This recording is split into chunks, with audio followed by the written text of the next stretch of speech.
We've been in this series called The More of Less, and we were thinking if there was ever a song that could serve as a manifesto for a minimalist, it would be this song. So you might have heard it from the radio a few times. We wanted to strip it down so you could really hear the words and just sing it out.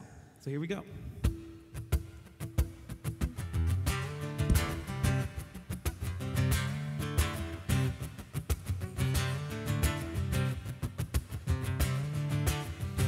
I've never seen a diamond in the flesh. I cut my teeth on wedding rings in the movies, and I'm not proud of my address. In the torn up town, no postcode envy. Every song's like Grey goose tripping in the bathroom, stains, ball gowns, trash in the hotel room. We don't care. Driving Cadillacs in our dreams, but everybody's like this down Maybach, diamonds on your timepiece, jet planes, islands, tigers on a gold leash. We don't care. We are caught up in a love affair, and we'll never be royals. If you're running our blood, it's kind of extra same for us. We crave a different kind of buzz. Let me be your ruler. You can call me Queen Bee, baby, I'll rule. Let me live that fantasy. da da da, hey da da da da. My friends and I, we've cracked the code. We count our dollars on the train to the party, and everyone who knows us knows we're fine with this. We don't come from money, but every song's like motif. Grey goose tripping in the bathroom, blood stains, ball gowns, trash in the hotel room. We don't care. We're driving Cadillacs in our dreams, and everybody's like this down Maybach, diamonds on your timepiece, jet planes, islands, tigers on a gold leash. We don't care. We are caught up in a love affair, And we'll never be royals. It don't run in our blood. It's kind of extra same for us. We crave a different kind of buzz. Let me be your ruler, and you can call me Queen Bee. Maybe I'll rule. let me live that fantasy. Come on, put those hands together with us. Come on. We're bigger than we ever dreamed. I love with being queen. Hey. Oh, Oh. oh, Oh, life is game without a care. We all caught up in your love affair, and we'll never be royals. It's running our blood. It's kind of luck the same for us. We crave a different kind of buzz. Let me be your ruler. You can call me Queen Bee. Maybe I'll rule. let me live that fantasy. Oh, oh, oh, let me live that fantasy.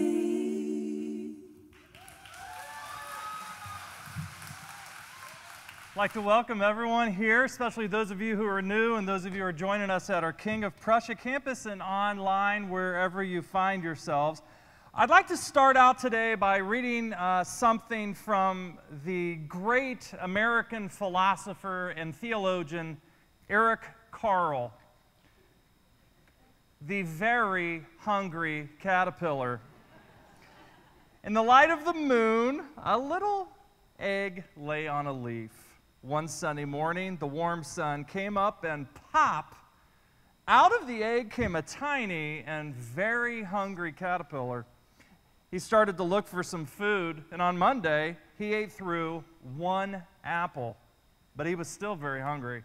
On Tuesday, he ate through 2 pears, but he was still very hungry. And on Wednesday, he ate through 3 plums, but he was still very hungry. And on Thursday, he ate through 4 strawberries, but he was still very hungry. So on Friday, he ate through 5 oranges, still very hungry. So on Saturday, he ate through one piece of chocolate cake, one ice cream cone, one pickle, one slice of Swiss cheese, one slice of salami, one lollipop, one piece of cherry pie, one sausage, one cupcake, one slice of watermelon, and that night, he had a stomach ache. But the next day was Sunday again, and the caterpillar ate through one nice green leaf, and after that, felt much better. Now, if you've ever read that story to your kids or your grandkids, you know how the story ends, right? The very hungry caterpillar turns into a beautiful butterfly and flies away. But for our purposes this morning, I want you to think about how the very hungry caterpillar could never satiate his hunger. Because whether it's food, money, or possessions, wouldn't you agree that we caterpillars have a hard time knowing when enough is enough, don't we? No doubt. One of the most disturbing books I've read in recent years is a book that I just read here in the last few months called Your Money or Your Life by Vicki Robin. She starts out by asking people to do three things. First, she asks everybody to go back and calculate the total amount of money that you've made over your entire life. She says, literally, go back and track down all your tax returns, go to line 37 on your 1040, and literally line up in an Excel spreadsheet every single penny that your household has made in your entire lifetime. Second, she said, then calculate your net worth. Take your debt, subtract that from everything that you own, and she says, literally, go through your house with a pad of paper and a pen and write down every project and give every single thing that you own a dollar amount. Those pair of shoes, how much is that? $30 there. $5 for those jeans, all the way through. Picture everything, put it all in a spreadsheet, subtract your debt, and that's your net worth. Then she says, calculate how much time that you've spent over your entire life to pay for this stuff that you actually own. She said, if you do that, you will experience what many people do when they do this exercise. They will say things like, we aren't making a living, we're making a dying. Now, the book argues that so much of the stuff that we buy in life is simply a waste. And we would all agree with that, but for some reason, we can't get a handle on it. So she came up with what she calls the fulfillment curve to help us. Take a look at this scale right here. She says the fulfillment curve will help people understand the relationship between when they spend money and how fulfilled they feel as a result of spending that money. Like this week, when you spent money, what did you spend it on? And for each particular item, how much fulfillment did you actually get from that? She said on the fulfillment curve, the first stop on the fulfillment curve is survival. When we're just trying to survive, just trying to get by, we spend things on like food and clothing. And when we do that, how do we feel? Do we feel fulfilled or not? Of course we do. Like for survival stuff, of course, you spend money and you feel instant gratification. Why? Because we don't like to be naked in public and we like to eat. It's very simple, basic survival. The next step up on the fulfillment curve is what she calls comforts. We move from basic necessities to things like cups and plates. A lot of people around the world don't have the luxury of eating with cups and plates. A lot of us have visited places around the world when we sit down that you eat on a bamboo leaf and there's no silverware. Now, when we're in northern Haiti visiting our missionaries there, you always eat with your right hand. If you eat with your left hand, people will literally gasp and go, I'm going to throw up. I'm going to throw up right now. And that's because your right hand is meant for eating, and your left hand is, well, it's meant for cleaning other parts. So that's what happens. You don't eat with your left hand. We learned that very quickly as we're gagging people. What's going on? What's the problem, right? So as you're eating, you might want to have a plate or a cup. For a lot of people around, that would be a comfort. Having two pairs of shoes would be a comfort because one pair is enough. We don't need two pairs of shoes. But eventually you get to the point, maybe one pair is starting to smell. You're wearing the same sneakers all the time. You might want to have dress shoes and that. That's a comfort. You don't need it, but it's a comfort. The next step up on the fulfillment curve is luxuries. Every once in a while, we have an opportunity to expend our resources on luxuries like a car. 93% of the people on the planet never experience buying a car or taking a college class. The vast majority of people that have ever lived or will ever live on this planet will never darken the door of a college. That is a luxury. Owning a home is a luxury. The problem is, as social scientists will point out, is that in America at least, that when you reach the 60 to 65,000 to the 70, 75,000 range, you reach a point where you have enough money to buy survival items, comfort items, and the occasional luxurious item. The problem is, for Americans at least, is that we will have enough money, and what we will do is that we will keep on consuming. And what we don't recognize is that where we fall when we keep on consuming, we fall on the overconsumption side of the fulfillment curve, meaning that when we are looking to just survive and we buy food, we are fulfilled. And then we want to get shoes, we feel fulfilled. Or we want to send a kid to college, we feel fulfilled. But when we keep on going, the more money we spend, the less fulfilled we actually get. And so what Robbins points out is this. There's a very interesting place on this graph. It's the peak. Part of the secret to life, it would seem, comes from identifying for yourself that point of maximum fulfillment. There is a name for this peak of the fulfillment curve. The word is enough. At the peak of the fulfillment curve, we have enough. Enough for our survival, enough comforts, and even enough little luxuries. We have everything we need. There's nothing extra to weigh us down, distract us, or distress us. Nothing we're slaving to pay off. So what's beyond enough? Beyond the peak? Clutter. Clutter is anything that is excess for you. It's whatever you have that doesn't serve you yet takes up space in your world. Now look at what she says here. To let go of clutter then is not deprivation. It's lightening up and opening up space for something new to happen. Enough is a wide and stable plateau.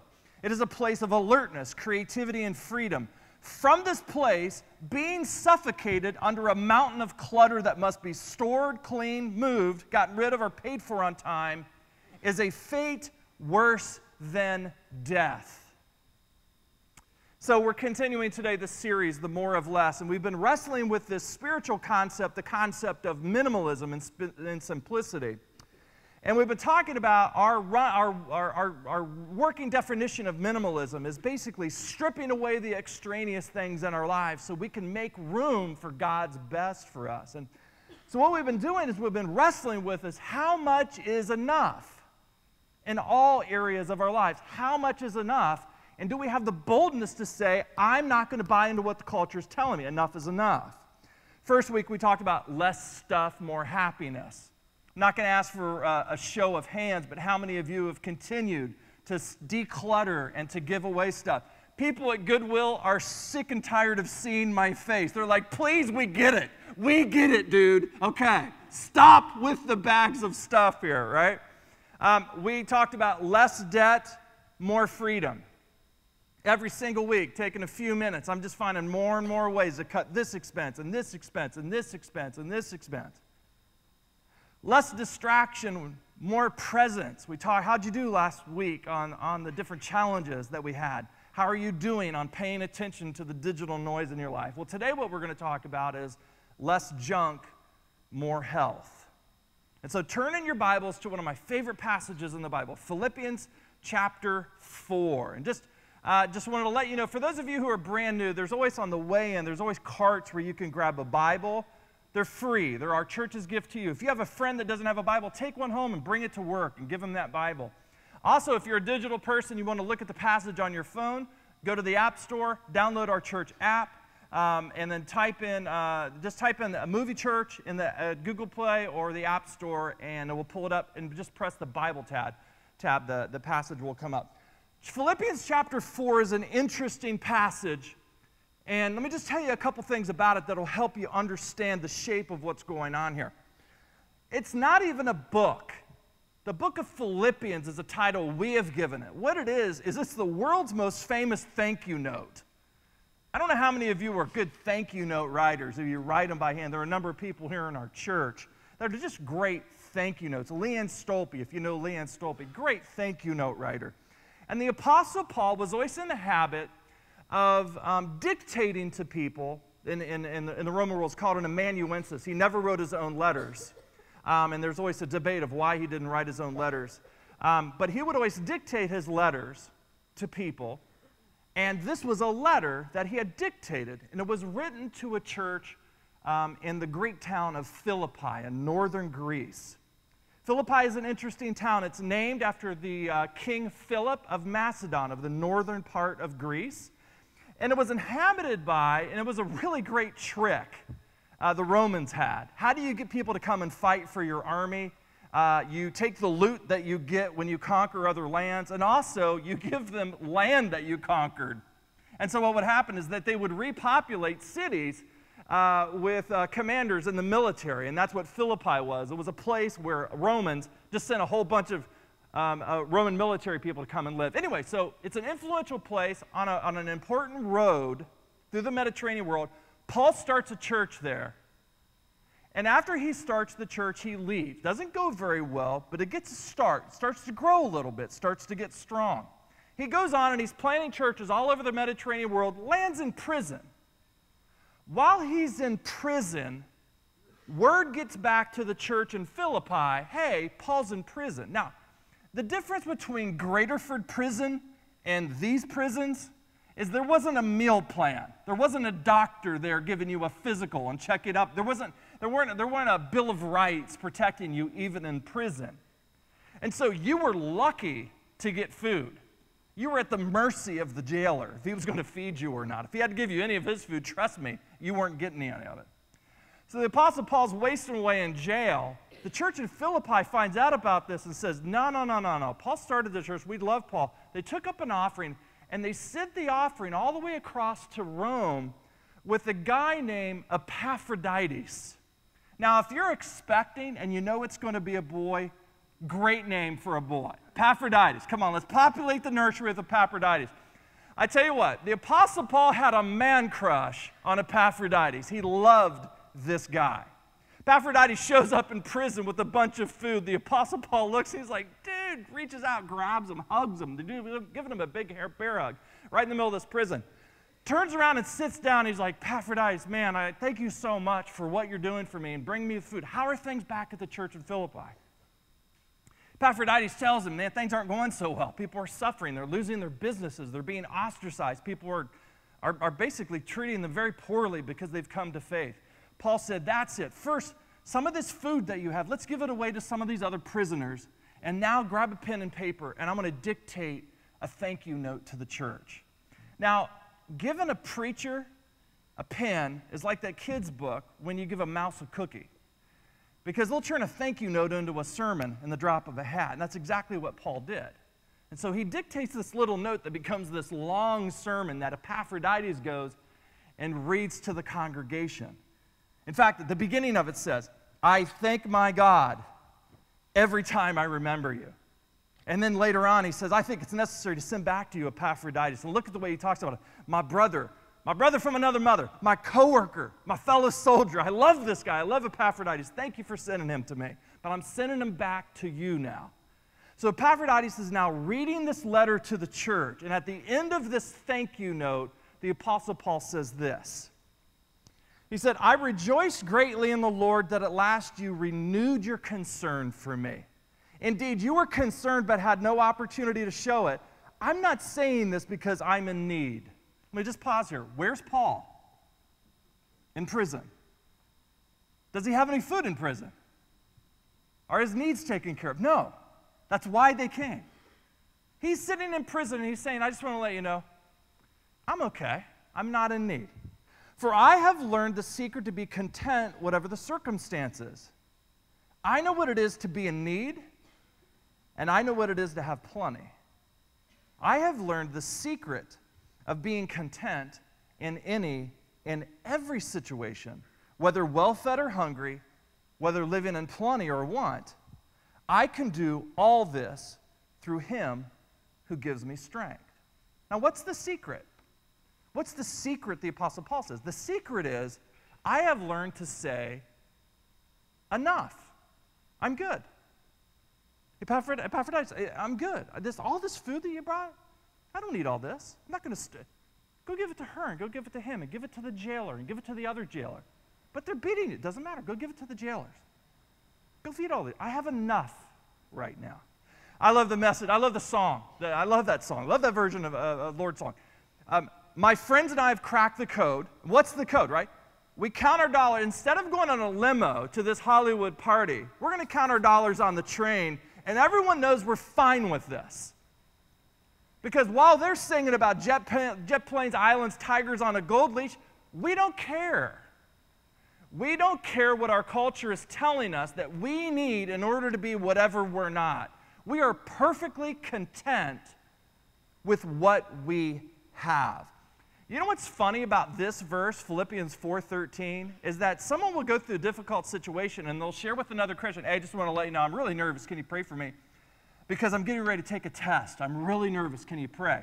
And then the Christian will say, hey, remember, you can do all things through Christ that strengthens you. Or you're getting ready to do a job interview. You're all nervous about this job interview. Oh, can you pray for me? Remember, you can do all things through Christ who strengthens me. Now, that may be true, but that's not what this verse is talking about. This verse is talking about food. That's what this verse is talking about. And Paul is saying, I have learned that the secret of contentment is that Jesus will give me the strength to accept my circumstances and to feel a great sense of gratitude and fulfillment for the little bowl of rice and beans that I have. I've had a luxurious banquet before, and I've had no food before. And so when I have a little bowl of rice and beans, I can look at it and find great gratitude and fulfillment in this little amount of food. I can do all things, he said, through Christ who strengthens me. Now, this is true for food. This is also true for buying too much stuff, for allowing too much digital noise in our lives, for taking on too much debt. I'll never forget years ago having my friend Dick Alexander, didn't know him very well at the time, over to our house for dinner. We were living in Florida at the time. I was serving at a church in Clearwater. Dick came down and he was interviewing us about going on staff at their church, and it was a great privilege to even have him come over.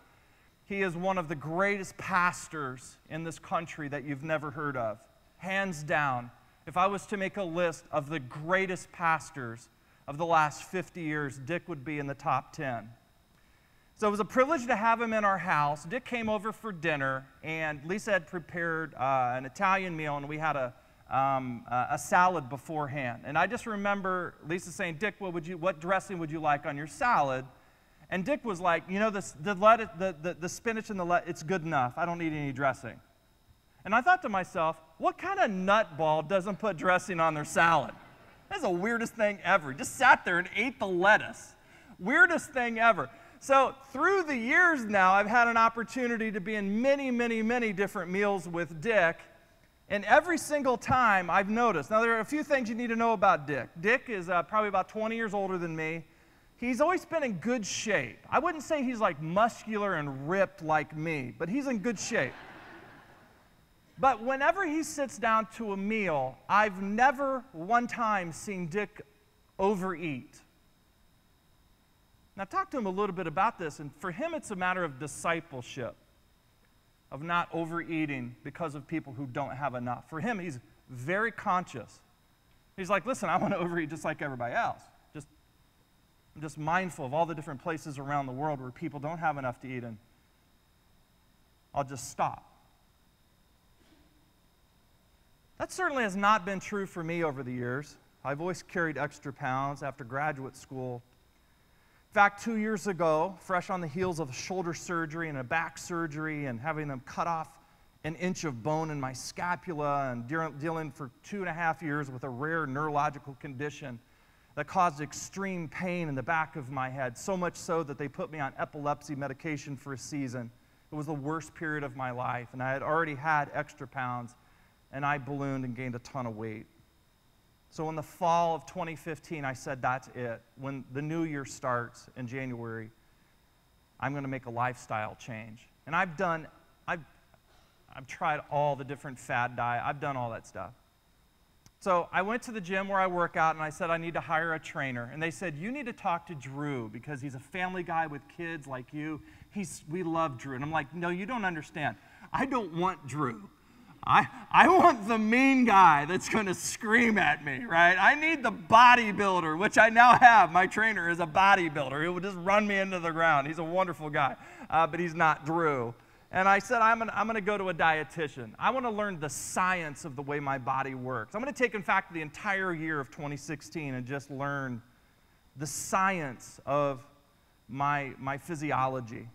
And so someone had mentioned that you ought to go to a dietitian, and I said that's something that women do. I'm not going to go to a dietitian.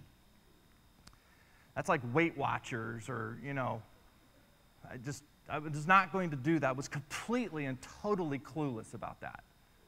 So finally, I just said, you know what, I'm desperate enough that I'm going to go set up an appointment with a dietitian, and I did. And I went to a lady named Adrienne Delgado, who's been at our church ever since the movie theater years, friends with Lisa and I, and she's helped a lot of people in the church. So I went and I set up weekly meetings with her that turned into every other meetings, and then monthly meetings all the way through 2016.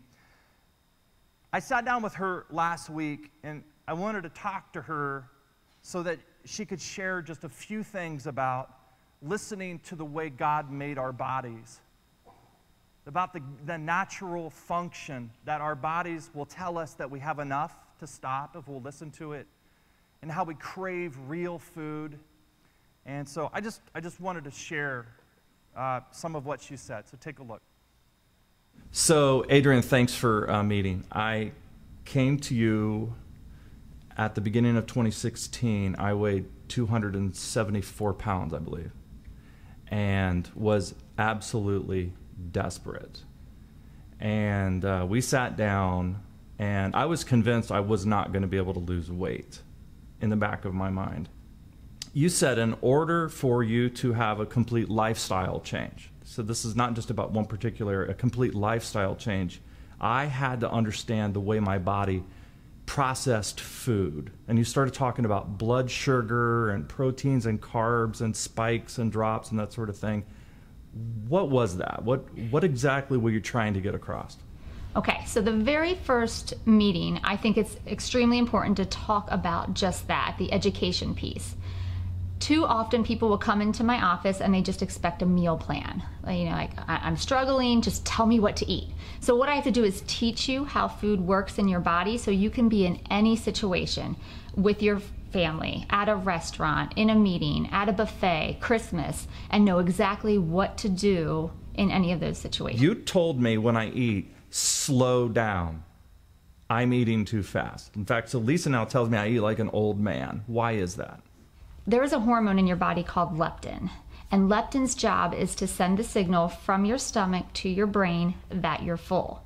It takes 20 minutes for leptin to make that ascension. So if you're eating too quickly, you don't have all the information to make an informed decision to stop eating, that you're full, because leptin still hasn't done its job yet.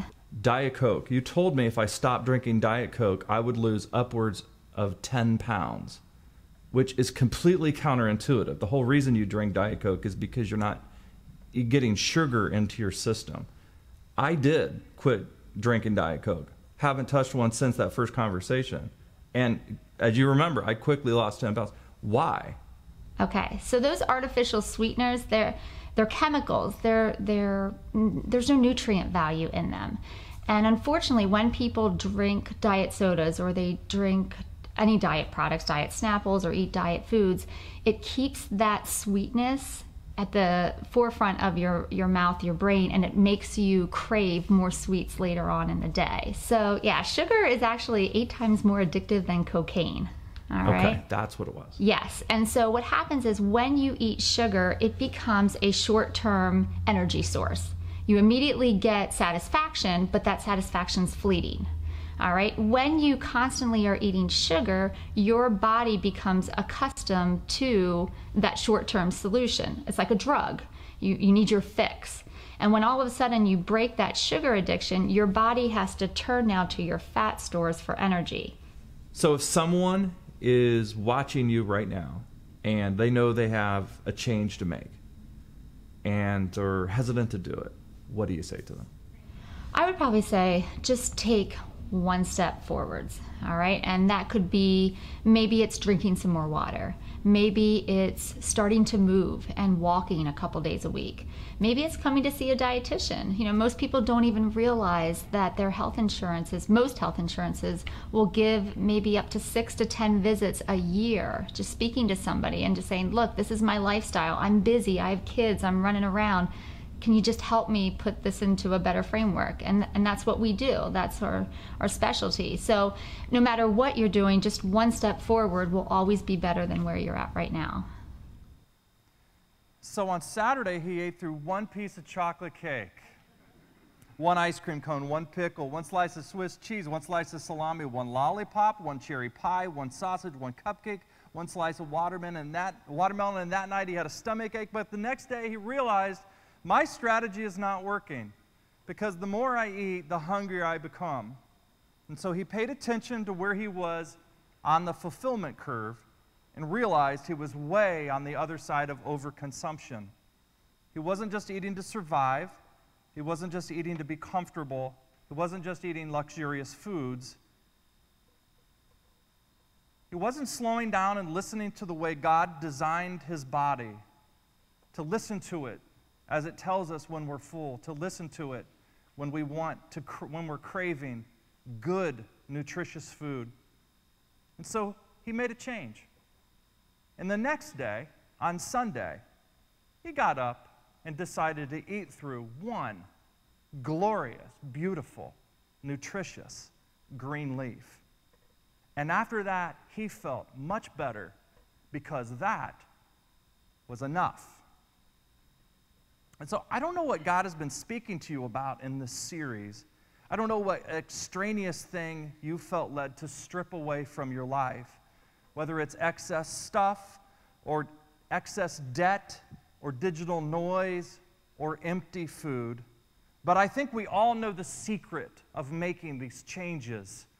It's teaching ourselves to listen to Jesus so that he can help us learn to be content with what we have, to slow down, to pay attention to what is truly making us happy, to reach the point where enough is enough, and to be grateful for what we have, to truly relish and enjoy and find fulfillment in what we already have, thanking him for the gift of what is already in our possession, because whatever we have is enough. And that's because we have learned to be content whatever the circumstances. We know what it is to be in need. We know what it is to have plenty. We have learned the secret of being content in any and every situation, whether we're well fed or hungry, whether we're living in plenty or in want. We can do all this through him who gives us strength. Let's pray. We're so very thankful, God, for the privilege it is to serve you. Help us to truly listen, to slow down, and to follow your lead in every area of our lives. We pray this in Jesus' name. Amen. Thanks for watching today's message. For more practical resources to help you and your family, please go to Brian's website at brianjones.com.